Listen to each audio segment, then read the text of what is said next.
Good morning সবাইকে। সকাল সকাল ভিডিওটা করলাম ফ্রেশার্সদের ঘুম ভাঙাতে। আর ঘুমিও না, এবার তোমরা জাগো, জাগার সময় এসে গেছে। ন্যূনতম লজ্জাবোধটুকু যদি থাকে, একটু আন্দোলনে আমাদের পাশে এসে দাঁড়িয়েও। এর সুবিধাটা আমরা একা পাবো না। আমরা কাদের জন্য করছি? সমস্ত ফ্রেশার্সদের জন্য করছি। আমরা ভাই পুলিশের তাড়া খাচ্ছি, ছুটে পালিয়ে যাচ্ছি কেন? লোক নেই তাই। যদি আপনারা সবাই থাকতেন, একজনকে তুলে নিলে অন্যজন আন্দোলনের নেতৃত্ব দিতেন। 50 জনকে তুললে আরো পেছনে 500 জন থাকতেন, কিন্তু কেউ ছিল না। একা আরো 50 জন ছেলে, তাদেরকেও তুলেছে, আমাকে তাড়া করেছে। তাই বলবো, হাত জোর করে বলবো, ঘুমটা ভাঙুন, ঘুমটা ভাঙান, আন্দোলনে আসুন, নিজেদের অধিকার ছিনিয়ে নিন। সময় এসে গেছে নিজেদের অধিকার বুঝে নেওয়ার। দেওয়ালে পিঠ ঠেকে গেছে। এখনো যদি চুপ করে থাকেন, ভাবেন কিছু হবে না, সত্যিই কিছু হবে না। আমাদের আন্দোলনটা কারোর বিরুদ্ধে নয়, আমাদের আন্দোলনটা গেজেটের বিরুদ্ধে। গেজেটে একাডেমিকের নামে যে এক্সপিরিয়েন্স নাম্বারটা যুক্ত করা হচ্ছে, সেটা একাডেমিকের কোনো পার্টই নয়। একাডেমিক বলতে বোঝায় মাধ্যমিকের নাম্বার, উচ্চ মাধ্যমিকের নাম্বার, গ্র্যাজুয়েশনের নাম্বার, মাস্টার ডিগ্রির নাম্বার, পিএইচডির নাম্বার, এমফিলের নাম্বার। এগুলো সবই হচ্ছে, কেউ কেউ গুলিয়ে ফেলছেন, বলছে পিএইচডি এমফিলে মার্কস দেওয়া হয় কলেজ সার্ভিসে, ওগুলো একাডেমিক ওয়েটেজ। তাহলে গভর্নমেন্ট এবং স্কুল সার্ভিস কমিশন আমাদের জানিয়ে দিক, যে সমস্ত ছেলেমেয়েরা 10টা বছর পরীক্ষার অপেক্ষায় ছিল, তাদেরকে জানিয়ে দিক যে তারা কোন একাডেমিক ওয়েটেজ আনলে, কোন কোয়ালিফিকেশন আনলে ওই যে কালা কলম বানানো হয়েছে তার মধ্যে তাদের 10 নম্বরটা তারা পাবে। এই 10 নম্বরের কলমটা কেন তৈরি করা হয়েছে এটা সবাই জানেন। কাদের সুবিধা দেওয়ার জন্য এটা করা হয়েছে এটা সবাই জানেন। কেউ কেউ বলছে আমরা কেন আন্দোলনের ডাক দিইনি, পরে কেন দিলাম। অনেক সময় অনেক কিছু পরে হয়, কিন্তু কিছু শ্রেণীর মানুষ তো পরবর্তীকালেও ভুলটাকে ভুল বলেনি, যার জন্য 2016 প্যানেলটা বাতিল হয়েছে। 2016 সালে যে দুর্নীতি হয়েছে, যে যোগ্যদের চাকরি বিক্রি হয়েছে, যে ওয়েটিং লিস্টে যারা দীর্ঘদিন ছিল, যে কেস চলেছে, সেই সময় যারা টিচার হয়ে গিয়েছিলেন তারা যদি দুর্নীতির বিরুদ্ধে সরব হতেন, তাহলে কিন্তু এই দিনটা তাদের দুর্ভাগ্যবশত দেখতে হতো না। কিন্তু সকলের নিজের জায়গাটা বুঝেছে। আমি চাকরি পেয়ে গেছি, আমার জায়গাটা সিকিওর। এইভাবে হয় না। আমার মনে হয় কোনো একটা শ্রেণী 80 মার্কস বলে ভুল গেজেটটাকে প্রমোট করছে। গেজেটে লেখা মানে সেটা ঠিক নয়, তার জন্য কেস চালানো হচ্ছে। কেসের আওতাধীন থাকা অবস্থায় কমিশন রেজাল্ট পাবলিশ করেছে, এটা কমিশনের চালাকি। আপনারা কি নিজেরাও কেউ বুঝতে পেরেছেন? যাদের কাট অফ ইচ্ছে করে নাম্বার ম্যানিপুলেশন করে কমিশন টেনে নিয়ে গেছে 70-এর ঘরে, 72-এর ঘরে, আপনারাও কি নিজেরা জানতেন আপনারা 70-72 পাবেন? একটাও ফ্রেশার্স জেনারেল ছেলেপেলে ডাক পায়নি।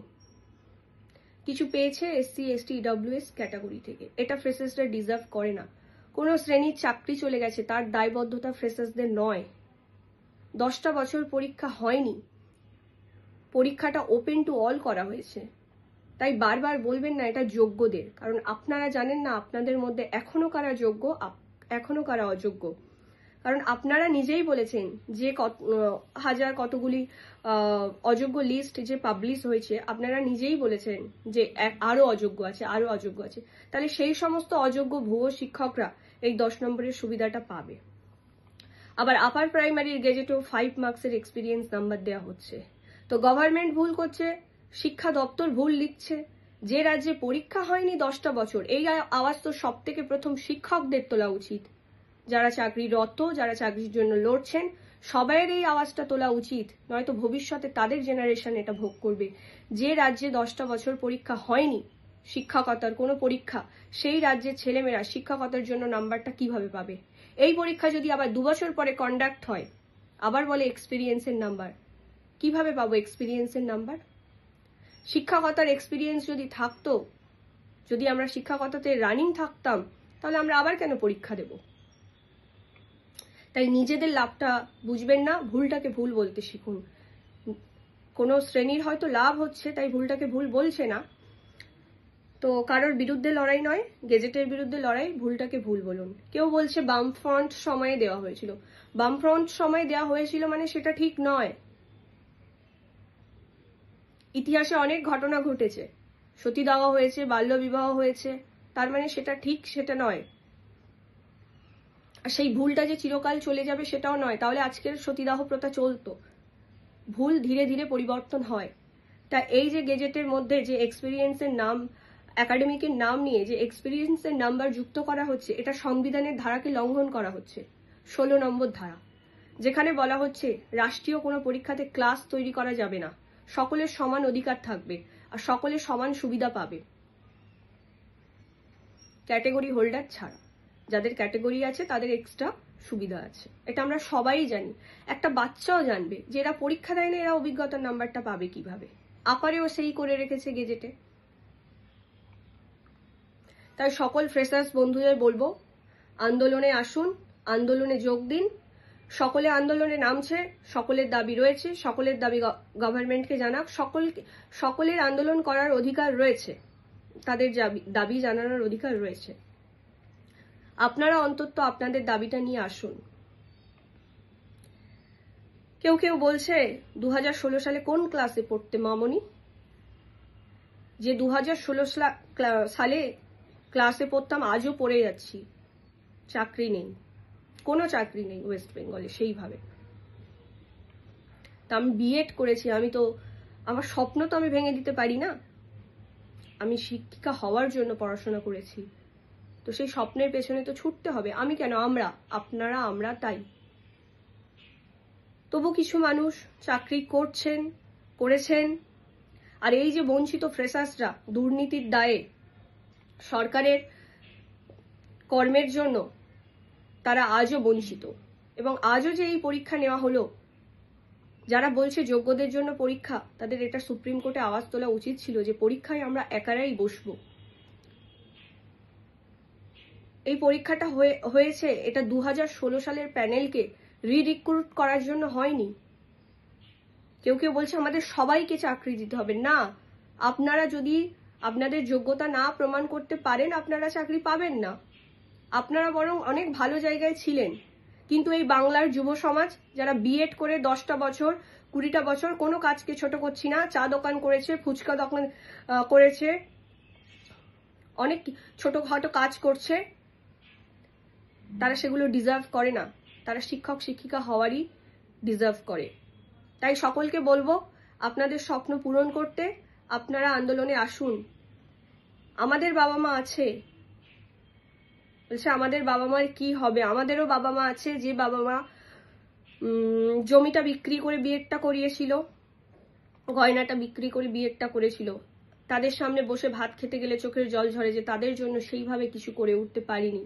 নিজের স্বপ্নটাও তো জলাঞ্জলি দিয়েছি, এবং বাবা মার জন্য সেইভাবে তাদের ওষুধটাও আমরা কিনতে পারছি না। আজও আমরা বেকার। এই সমাজের কাছে আমরা মুখ দেখাতে পারি না। সমাজকে প্রথম আমাদের উত্তর দিতে হয়, এই কি করছিস? কিছু করছি না, আমরা বেকার। আমাদের পরিচয় আমরা বেকার।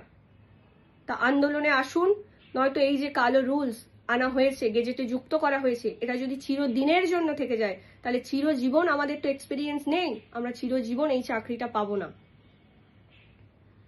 এবার বলবেন অন্য চাকরি দেখুন। ভাই, আপনাদেরও অনেকের চাকরি চলে যাবে, তারাও অন্য চাকরি দেখেন। যদি বলেন বয়স হয়ে গেছে, মানছি আমার বয়স কম, কিন্তু আপনাদের সাথে পরীক্ষায় বসেছিল, 2016 সালেও বসেছিল এমন অনেক মানুষ ও ফ্রেশার্স রয়েছে। তাদের বয়সটা সবসময় নিজেদের নিয়ে ভাবলে হয় না, অন্যদের নিয়েও ভাবতে হয়। দেওয়ালে যখন পিঠ ঠেকে সকলে ঘুরে দাঁড়ায়।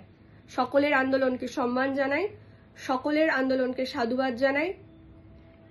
তবে আমার ফ্রেশার্স বন্ধুদের জন্য বলবো, এটা ভুল, এটা আমাদের জন্য ভুল। কোনো শ্রেণীর লাভ হলেও এটা আমাদের জন্য ভুল। বাংলার শিক্ষিত জনসমাজ এই ভুল রুলসের বিরুদ্ধে আওয়াজ গড়ে তুলুন, একত্রিত হন, নয়তো এই ভুলটা চিরজীবন আমাদের পিঠে চেপে যাবে। আমরা কোনোদিন শিক্ষক শিক্ষিকা হতে পারবো না। দলে দলে আন্দোলনে আসুন। আমরা আগামীতে বৃহত্তর আন্দোলনের ডাক দিচ্ছি। সময় এবং স্থান জানিয়ে দেওয়া হবে। আসুন, যাতে 400 জনকে গাড়িতে তুলে নিলে আরো 5000 জন নিচে থাকতে পারেন। আসুন।